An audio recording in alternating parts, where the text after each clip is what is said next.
It's the week ending Saturday the 28th of November, and this is The Week Unwrapped. In the past 7 days, we've seen Boris Johnson announcing the UK's COVID Christmas plans, the Duchess of Sussex, Meghan Markle, revealing she had a miscarriage this summer, and the football world mourning the death of Diego Maradona at the age of 60. But we're here to bring you some stories that passed under the radar this week. Big news not making headlines right now, but with repercussions for all our lives. I'm Ollie Mann, and let's unwrap the week. And joining me today from the week's digital team is the boss man Holden Frith, from Money Week, the boss lady, editor-in-chief Merrin Somerset Webb, and we welcome back freelance journalist Kieran Yates. And Merrin, it is your first time on the show, so be honest, have you heard the podcast before, and do you know what you've let yourself in for? Oh dear, honesty, terrible. No, I haven't listened to a podcast, but from now on, I always will. Yeah, well, that's right. We've got one extra listener, so it was totally worth it. You actually get to start the show this week, Merrin, which you should know. Your colleague John Stepek, it took him months to achieve that. I'll tell him. So what do you think this week should be remembered for? The fact that you think that COVID has only brought bad economic news, and you're wrong. I think this is the first holiday in a long time where demand is going to outstrip supply. And what that means is don't expect that many discounts. So from a consumer perspective, inventory is light, deals are going to be light as well. From a stock perspective, I think we should all expect sales may disappoint, but margins and profitability are probably going to be better than we've seen in a while. Senior retail analyst at BMO Capital, Simeon Siegel, speaking this week to AP. So, Merrin, according to that clip anyway, Black Friday isn't going to be quite what it used to be. But your story is a surprising one about retail. Yes, it is. I mean, the extraordinary thing about this crisis has been that most people, the majority of people, have come out of it with their personal finances actually improved. So incomes didn't fall very much. Savings went up very substantially. So people stopped spending money, but their incomes didn't go down. So at the peak of the crisis, we actually thought the savings rate in the UK go up to around 30%. So we were putting around 30% of our disposable income away. And in normal times, you can barely get that up to 10% on a good year. And the last record was back in the 1990s when we hit 13% and everyone thought it was amazing. So what happened is that we came out of the lockdown in really good financial shape, and we have been spending money like there is no tomorrow. So if you look at the headlines in the paper, you will think that everyone's finances are miserable. Well, reflecting what Rishi Sunak was saying in Parliament, I mean, the headlines are telling us that it's doom and gloom because that's what he said. You're saying it isn't? But in fact, retail sales in last month, for example, October, were 7.9% higher than they were in February, 5% higher than they were in October last year. We are spending more money mostly online, actually, although sales in supermarkets, et cetera, have gone up a lot, but the share of online obviously has increased. We're buying everything that we weren't buying before when we thought what we wanted was experience. Now we can't buy experiences. We can't go out. We can't go on holiday. We can't go on day trips. We can't go out to restaurants. We're buying stuff instead. And you'll remember the last 5 years have been all about us being told that we don't need stuff. But it turns out that we want anything that gives us a little boost, and we want to make our houses look nicer. We want more pets. You know, the demand for pets has gone berserk. A wonderful conversation with one of my sisters a few months ago where she told me that she had got up at 6 a.m. to go and queue outside Pets at Home from 7:30 so she could be first in line for 2 guinea pigs because she knew that only 4 were available. And she was first in line, 2 mums behind her, third one didn't get a guinea pig. But doesn't that tell you, Holden, that this is a lockdown story? So, you know, yes, retail sales are up and that is surprising and maybe that isn't being reported, but it's a trend of 2020, but it's going to change in 2021 when people start losing their jobs. Yeah, I think a lot of the questions around coronavirus, and particularly the economic questions, are about timing and distribution. So, as Merrin said, most people have come out of the crisis in better shape. Some people clearly haven't. But for the ones who have, the ones who are spending now, I think that the economic question is whether they're spending money early on Christmas presents and that money isn't going to be spent later. And for some of the sectors that have been missing out over the past few months, such as travel and all of the experiences, whether the money that they haven't been able to spend on that, whether some of that's then going to be transferred into 2021 and airlines are going to have a bumper year as all of that comes back, or whether all of that money has been spent on our homes and pets and food orders, and there's going to be a big sort of rebalancing of the economy accordingly. And also, Kieran, you wonder about the have-nots, don't you? I mean, it's all very well saying, look at these people at home increasing their online orders, through Waitrose or whatever. But of course, the people that have already lost their jobs, they are not included in those figures. They're not spending money because they don't have any. Yeah, well, this is the whole thing about disposable income, and I think people that do have it and have had it are able to spend in new ways. But of course, we're living in a country with massive wealth disparity, and a lot of the reporting that I've done certainly this year has really been on the other side of that. And that's not to say that nobody is spending anything and things are all doom and gloom, but it is to say that this only tells part of the story. But one thing I will say about the way in which some of our consumers are responding is that it seems like it's very generational and also tied to our relationship with technology. So when we're talking about Gen Z and younger millennial consumers, for instance, a lot of their spending is done via spending more time on their phone. So of course, algorithms are becoming more sophisticated because it is targeting the fact that you are talking about things or you're looking at things on TikTok or Instagram all day long. And so one of the areas that I've been really interested in, after spending quite a lot of time on TikTok, I don't know if you guys do the same, is the beauty industry. I think you do know. We're journalists, that's where the information is. And the beauty industry has seen huge rises. And a lot of this is because the huge rises of beauty influencers and skincare influencers in particular on places like TikTok. So L'Oreal has seen a 40% growth in their active cosmetics division. And a lot of people are saying, well, this is specifically linked to the fact that we've seen massive increase. I mean, one of the biggest skincare people on TikTok is this guy called Hiram. He's got 5.7 million followers, and I think there was an Observer spread on him last week. But I think there's something to be said about whether or not we are going to see more of this. And I would argue that actually we probably are. When lockdown ends, Gen Z users are still going to be on TikTok, and they're probably still going to be boosting the beauty industry in a surprising way. OK, but Merrin, the big names, the high street names, the department stores, the results we've seen from John Lewis, from Marks and Spencer, from Debenhams, they make very grim reading. So how does that not translate into this apparent boost that everyone's been seeing? Well, people have been spending much more online rather than on the high street, and it's the businesses that don't have the really great online side that have been suffering. I mean, you look at something like Debenhams and you say, well, COVID has caused their demise. Well, of course it hasn't. Debenhams have been on the way out for years. They run a very old-fashioned high street business. They've been very slow to move online and do not have a good place there. So were these high street businesses on the way out? Of course they were. And has COVID simply, as it's done with so many trends, accelerated that demise? Yes. So, the division between the high street and the online world has definitely been exaggerated by COVID. But there may be an interesting change coming on the high street, which again has been sort of partially discussed over the last 3 or 4 years, is that at which point does the act of going into a shop turn into an experience? And you may think that that's something that, I was looking at this the other day and saying, well, hang on a tick. One of the things that we haven't been able to do over the last couple of months is use the service industry. And, the service sector in the UK is huge. It's one of the reasons why our GDP has suffered so much more than other countries, because we're so focused on services. And now we've got used to buying everything online. Is going into a shop and looking at things and being in a shop, is that a retail experience or is that a service experience? So I expect we will see over the next year or so the high street shift to providing more of a service experience than a retail experience. Which is all very well, Holden, if it's a loss leader. If you're a big department store and people come into your, effectively your showroom to see the products and then buy it off your website, that's okay if you're the same company. If you're an independent retailer with just one outlet, people come and seek your advice, get the experience and then buy it off Amazon. That's no use at all. No, and I think that's a trend that was already happening. And, you would see people, if you went into Curry's PC World, you would see people on their phones looking at price comparison sites for the products they were inspecting, effectively using that as a showroom for online retailers.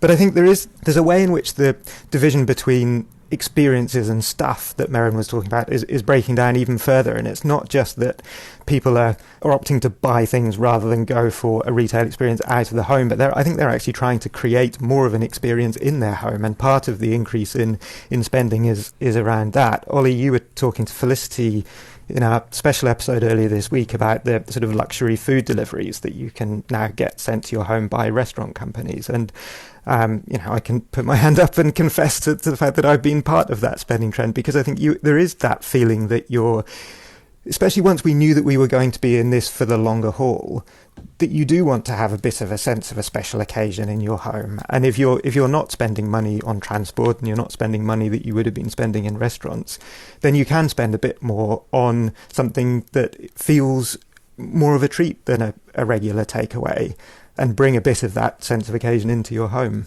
But that again, Kieran, that treat idea only works in a year where basically everyone's depressed because they can't go outside. They're locked in their homes and they've got disposable income. It doesn't necessarily work afterwards. Yeah, that's right. I've been thinking a lot about some of the stuff that was written by the beauty trade press in 2001 after the recession, when there was an uptick in lipstick sales. And Leonard Lauder coined the term the lipstick index phenomenon, which was basically saying that these small, affordable luxuries keep us strong and they keep us happy. And I think that we definitely see that when we think about the, sort of renovation and interior design and buying small things, and the kind of the boost in the online sales of places like IKEA. So there is certainly room for that. And I think when we talk about these luxuries, we're not necessarily always talking about top tier, high price products. We're also talking about the tiny little things as well. And so, sort of this idea that everybody is out buying their massive Ocado shops is true for some people, but for other people, they're buying, £4, £5 lipsticks online to kind of give them a boost. And so I think we have to be very careful when we're talking about this idea of luxury spending, because obviously a luxury to one person is very different to somebody else. It's also been a bit unfair, hasn't it, Merrin, in this current lockdown, in that stores that are selling goods that can be classified as essential are allowed to remain open. And so you can go and do your Christmas shopping right now, effectively, in M&S or Poundland, depending, which end of the spectrum you want to be spending your money. But you can't go to your local independent gift retailer because they're closed. It's extremely unfair, but almost everything right now is unfair. It's hard to put your finger on anything that is fair. And yes, it is absolutely true that if small retailers selling what you might call non-essential goods, who has to decide what is essential and what isn't essential, this is going to be a long-term problem. Yes, it is unfair. But the key thing that the key point to make on this story is that it isn't just... See, I told you haven't listened to this show before. You didn't know you'd be talking about lipstick, did you? Well, actually, I wrote about this in the very beginning. Come in with your statistics. I wrote about this at the very beginning, the lipstick index. And actually, we're going to have to move on from the lipstick index to something more like eyeshadow or mascara, because, in fact, lipsticks have, relatively speaking, sold much less than eye makeup over the last couple of months, because what with masks, etc., people pay much less attention to their mouths and much more attention to their eyes, which are also a bigger part of being on Zoom, etc. So we have seen, you can correct me on this if I'm wrong, but I'm pretty sure that lipstick is not the correct indicator for this crisis. Eyeshadow But everyone's going to be trying to look like Princess Di in The Crown as well, aren't they? So blue eyeshadow is going to definitely see an uptick. Finally, I do want to ask you, Merrin, I know you have one point you really want to make, so you can make that point. But I also want to ask you how we compare internationally. So if you could wrap those two answers up for us, please. Is this the same situation in France and Germany and the US? Yes, it is. And then do tell us what it is. Okay. It is. The situation is the same everywhere. It's been, from the point of view of someone interested in personal finance, it's been both extraordinary and good, in that I've been waiting for years for people to get a grip on their personal finances, for people to save more money, for people to start looking at their pensions and their ISAs and really focusing on this. And one of the wonderful things about lockdown was that everybody, or most people anyway, turned to their personal finances and worked to improve them. But what I want to say is that looking into next year, I think we can also be extremely optimistic, because savings rates are still high. And while unemployment is going to rise, and that is going to be horrible for a large part of the population, for those people who hang on to their jobs, their finances will still be in a good state. They will have hordes of pent-up demand for services. And I think we will see a wonderful boom in the hospitality industry and the travel industry in particular, as people shift away from buying nice garden equipment to getting out and about again. This is a positive dynamic. It is nice to hear some positive news on the Week Unwrapped. Kieran, you're up next after this.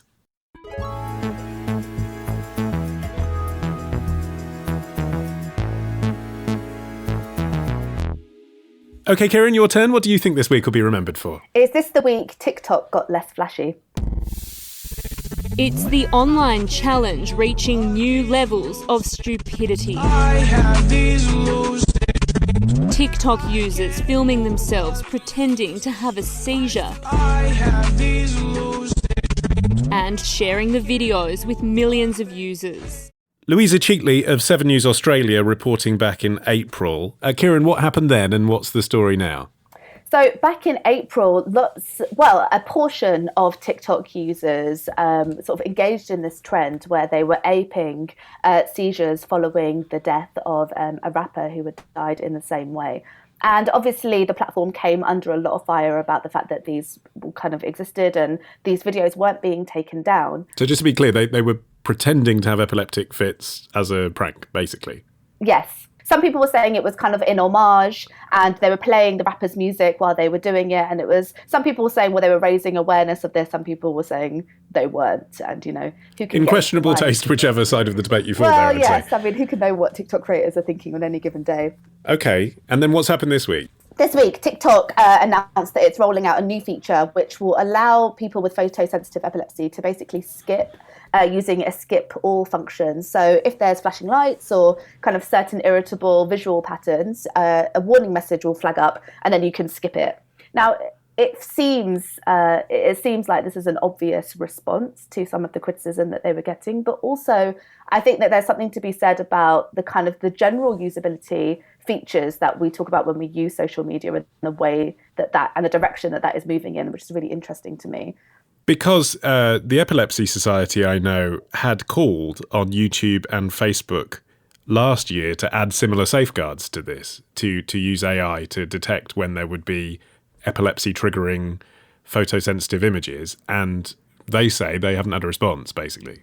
Well, it's an interesting one because in software and digital design, we know that there is an accessibility standard.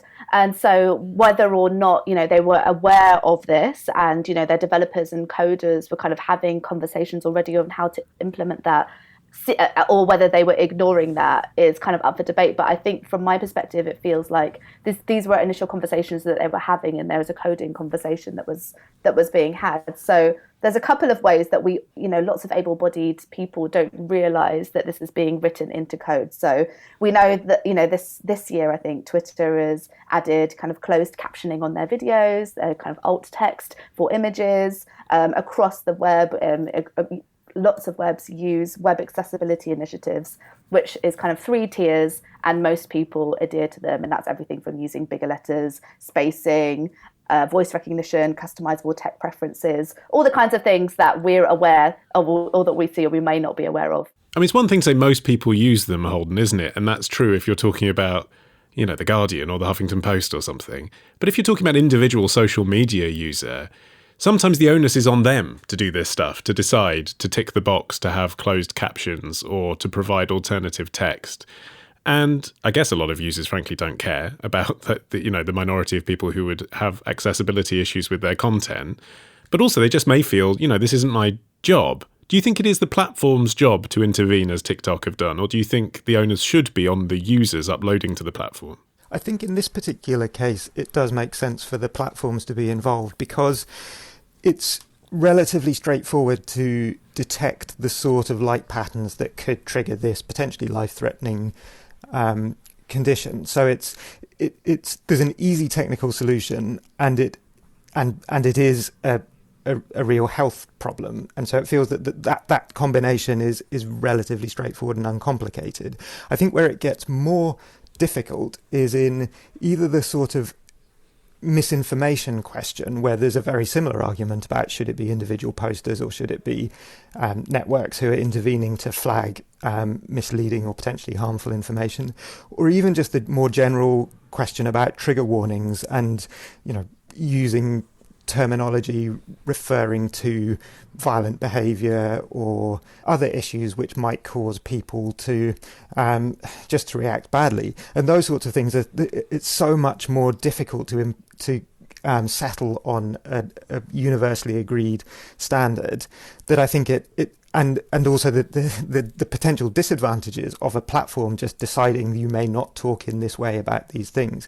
I think there the question sort of falls on the other side of the balance. And that was the nature of my question to Kieran, actually, about, whether Facebook and YouTube have been resisting calls to do this, because I guess it's not they've got anything against epileptic people. It's that once they start doing this, they've got to intervene and put trigger warnings on everything. And they would say, in their sort of Silicon Valley style, well, it's not our responsibility to do that. But there's a difference, I think, between putting trigger warnings on content and putting health warnings. And I think that what we're seeing here is a health warning that's been written into code, which is a direct result of the user feedback. And I think that this has, potentially very interesting ramifications for kind of future users. When you think about the 3.7 million TikTok users who are kind of in the 18 to 24 bracket in the UK alone, once you start normalizing these sorts of things about closed captioning and its use and why it's important, these skip all functions and why they're important, you start normalizing the way in which you use social media, where you're used to seeing these kinds of health warnings, and you think, yes, okay, this is why this is in use, this is what we should see more of. And the hope is that the next generation of coders and people who are invested in UX take this on board, and that's what we will be seeing more of. And I think, the early adopters to social media, they weren't writing this in. This wasn't part of the kind of overall design. Accessibility wasn't a conversation.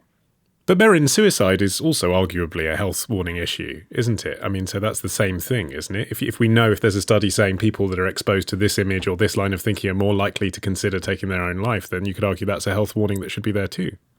Well, you could, but I think, as Kieran was saying, there is this difficulty here in what is absolute and what is not absolute. And we have to be very careful to keep that line there. Epilepsy and the kind of things that can trigger faith. This is absolute. It's an absolute health risk to anybody with epilepsy. So if you can allow, and I do think this is an interesting part of the job of social media companies, to make it clear to the user how they can control their own experience. And in this particular case, then if you can do it like that, it's very clear, it's very straightforward, it's an absolute health risk, and you can allow somebody who has that condition to control the experience they have on the platform. That's kind of unarguable. But pretty much everything else moves into a grey area. It also makes commercial sense, doesn't it, Merin? I mean, that's the other thing. Some people have been kind of applauding TikTok for doing this, preventing epileptic people from seeing things that will trigger them. But also, that's their whole business model, is they serve up more of the kind of thing you like based on how you swipe. So if you like food videos, you get more food videos, etc. So, I mean, really, it's just extending what they're, someone who's triggered into epilepsy by a particular type of video doesn't want to see that content. It makes commercial sense for them not to give it to them. And it should. I mean, again, this is not my area, but I would have thought that over the longer term, any user of any social media platform should be able to curate their experience in a more obvious way. At the moment, we don't get much guidance on how you can affect what you see and what you don't see, and how you can change the way you produce content to suit different groups, etc. That's not something that the average reader sees. But over time, why should you not have more of an opportunity to change your own experience? Well, I suppose the answer to that, Holden, would be drifting into, the sort of snowflake accusations, the culture wars, the bubbles of people talking to themselves, the echo chambers, because that's what people will say. Anyway, maybe it's happening anyway, but if you accentuate it by giving everyone the technology to say, look, I just don't want to see anything where someone says something conservative, then you create a cultural problem for society. The week really is all about the value and the joy sometimes of seeing the best examples of a whole range of perspectives and opinions and reporting. And so by profession as well as by nature, I'm uneasy about any attempt to kind of wall yourself off completely from things you don't like, even if in moderation sometimes that may be no bad thing. But and I think there's part of the problem is this is a relatively new area, so we haven't yet worked out the best way of giving people the information they need to empower themselves to make their decisions. And then some people are always going to be unhappy with those. But I think part of the problem at the moment with looking at TikTok and epilepsy, you could very easily stumble upon something which could cause you real harm. Where the potential harm is much more ephemeral and harder to judge, I don't think everyone's taking slightly different approaches. Looking at Netflix and The Crown, as you just mentioned, The Crown has had very obvious warnings in front of the episodes about Diana and her bulimia. but it didn't have any warning on the episode when we saw Earl Mountbatten and 3 other people being blown up on a lake. And so it seemed that there isn't really an agreement about what merits a trigger warning, what doesn't, how that should be handled. And I think it is partly because in social media, in streaming, it's much less of a curated experience than a linear TV programme where you would have the BBC announcer saying, this programme may contain scenes of a distressing nature, and it's less controlled, it's more random. There's a feeling you might stumble at any moment into something you haven't signed up for. Do you think it's significant, Kieran, that TikTok is Chinese? I mean, I know it's almost become a cliche to ask that question about any story regarding TikTok, but I mean, it's notable, isn't it, that TikTok are using data to protect people, and that's something that, generally speaking, Chinese companies are accused of not doing. They're accused of using data to manipulate people. We know about the problems and the sort of unethical business practice, specifically of the Chinese government and TikTok. But what I will say in defense is that, I think we can almost be too cynical when we talk about the business case of incorporating these kinds of things, because we have to remember that a lot of this does come from user feedback. Yes, some of it is data, but some of it is really writing it into code, and it's based on the values of product managers and external criticisms that are happening in culture, society, politics, and in Silicon Valley. This, to me, is an example of, yes, there is a business case, but it's also about understanding this new generation and their concerns and their values. And actually, this has become really important. Now, some of the other things over the last few years that have become really big talking points, like content moderation, are much more difficult to unravel. These are huge. These are kind of things that require sort of data farming mass people to kind of sit and do. So it's much more difficult to engage with that. There's other things like, the blue light issue, when we're talking about, how harmful is blue light for your skin and how harmful is it for your sleep. There's still a lot of research that's happening into this. And I think we'll probably see more warnings about that in the next few years. We're also seeing people kind of writing in coding apps to pop up on your phone and say, okay, you've been on this app for 3 hours now. Do you want to take a break? Which is something, actually, to be fair, that people predicted would never happen. They said technology companies don't exist to tell people to stop using their products, but they actually are doing that. Exactly, because we know that the infinite scroll function, which just enables you to eternally scroll down, that has come up a lot of criticism. So they're saying, okay, we're still going to implement the function, but we're going to tell you that you have the onus of whether you want to stop. And I think that in the next 5 years, we're going to see a lot more of this. And I don't think that we should, be seal clapping every little scrap that that Silicon Valley and its designers throw us. But I do think that this says a lot about the way and the direction that tech is moving for a future generation. Okay, before we get into our own infinite scroll on this subject, I'm going to pause this conversation there and say, Holden, you're up next after this.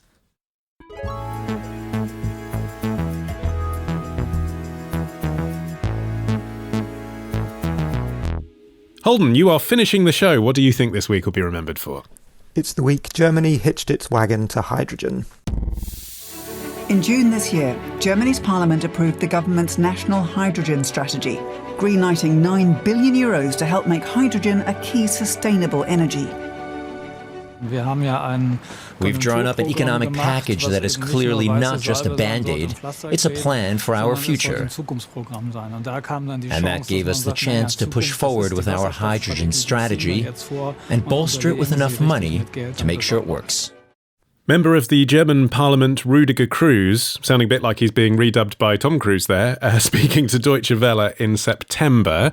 Holden, what's the story this week? This is one of the more concrete parts of that hydrogen strategy, which is the announcement that Germany is building a hydrogen-powered train. Just one to begin with, but the ultimate ambition is to replace all 1,300 remaining diesel trains on the German railways with something like this test unit, which can go up to 100 miles per hour and complete journeys of 370 miles and then be refueled in 15 minutes. But isn't that just in lieu of electrifying the whole network, which would be better environmentally? I think there's some debate about whether it would be better. The theory is that it would be more expensive, because what you have at the moment is you have the sort of core high-speed routes and their high-frequency commuter parts of the network, which have all been electrified already. So what remains is the less used rural parts of the network where you might have a few trains running per day, relatively small trains.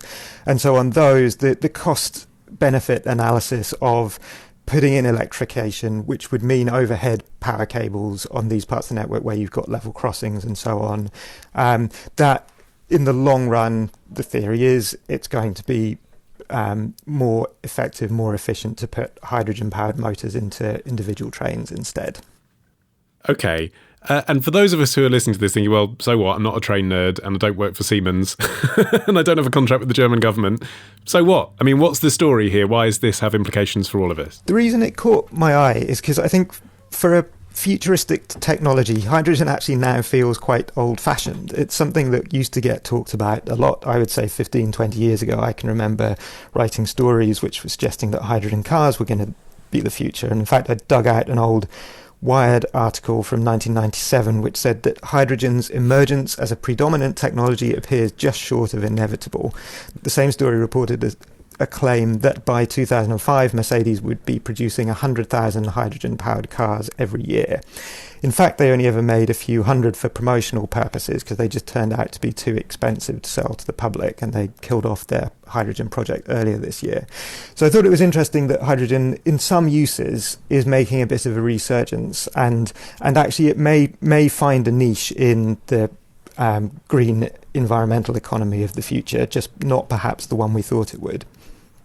Did you find that Wired article online, Holden? I just wanted to clarify because I think we've all got an image of you rifling through your personal archive of back issues of Wired. I could actually reach over to my bookshelf and it fits pick so up perfectly with what we know.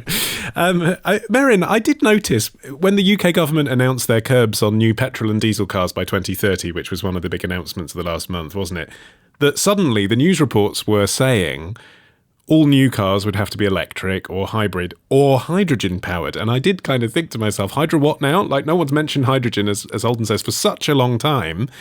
But do you think hydrogen is going to be part of the next wave of mainstream motors? Well, I tell you what, we could rifle through old copies of Money Week, and I do have every copy for the last 20 years sitting here in my office. I could rifle through those, and from about 15 years ago, I could dig out for you articles that we have written on how hydrogen is the next big thing. In fact, the last one of those, I think, was in April. And actually, by the way, if you'd invested in any of the stocks we recommended at the time, you would definitely be out shopping right now. But the problem with hydrogen is that we talk about it as though it's this great clean fuel, but you don't just pluck it out of the air to go into your car or your train, etc. You've got to make it first, and then you've got to store it, and then you've got to transport it. And at the moment, we make most of it from fossil fuels, mainly from natural gas, and that's not exactly the cleanest thing in the world. And then it's got tiny little molecules, so it can slip through anything. So you need to put on a whole new kind of pipe network to transport the stuff around the place, or getting into batteries, etc. So there are huge obstacles in front of using hydrogen as the main fuel to drive any kind of transport network, particularly if you want to do it in a clean way. Now, there are clean ways to do it, and there's lots of talk about green hydrogen because you can electrolyze water to get it out on site, etc. But again, you're looking at a massive infrastructure issue if you want to start using hydrogen like this. So, it's so easy to talk about because it sounds so wonderful and it sounds so clean and it sounds so straightforward. Oh, look, I'm driving my car or my train or whatever on air. But it's just not that easy. And we've been running trials on this, by the way, in the UK for some time. We've been running lots of trials on, hydrogen ferries, hydrogen cars, hydrogen trains, and we will get there. But this is, as I say, it's a long, drawn-out, infrastructure-heavy process. Well, also, Kieran, trains can run electronically. They just haven't electrified all of the train lines yet. So you could argue that, if you're looking into other renewable technologies, they should be the ones that can be used for planes and for ferries and for long-haul trucks, because that's where the gap is, rather than short-haul train journeys for commuters. Yeah, I mean, I think isn't the issue that it would require a hugely expensive infrastructure overhaul. But But even saying that, I mean, I'm not an expert on the subject at all. All I know is kind of through reporting. And the way that I've really come to understand hydrogen was that actually it's a key component when we're talking about the European Green New Deal, for instance, of getting us to this net zero carbon emission place by 2050. Hydrogen was a real kind of a central component by the European Commission to get us there. So I was kind of thinking that, you know, from an external perspective, that this must be a great thing. And then when I was reporting on the Extinction Rebellion protests last year, hydrogen again was a really big talking point in a way that I didn't think it was going to be. And lots of protesters were really advocating to decarbonise the UK, using and investing in hydrogen by 2025. And actually, it was really funny because the big beef of Extinction Rebellion was between them and Lord Turner, who said that it was very massive and unpopular, and actually we should still advocate to stick with 2050 and not 2025.